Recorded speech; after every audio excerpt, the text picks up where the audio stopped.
buhinga tubwakira neza cyane kuko burafasha muri byinshi. Icyambere umukozi wese kubera yuko tuba tuzi neza ko hariho ubuhinga bushasha butuma abakuru bacu babona amasaha twaziriye, bituma tugerageza tukabwira imitima yacu n'ubwenge bwacu ko ari byiza kandi bibereye ko dushika ku masaha.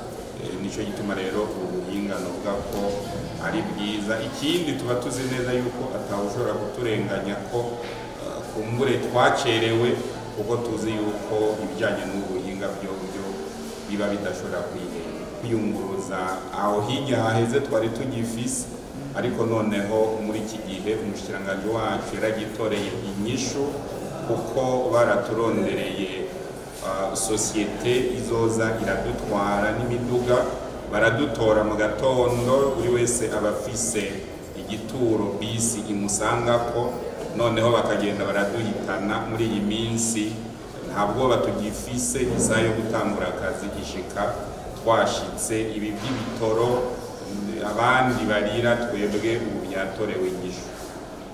Muri iki gihe dukora umutima uri mu nda. Icyambere baba badutoye mu gatondo, ikigira kabiri amasaha yo gutaha ageze, tuba tuzi yuko dufise imiduga iza kudutahana.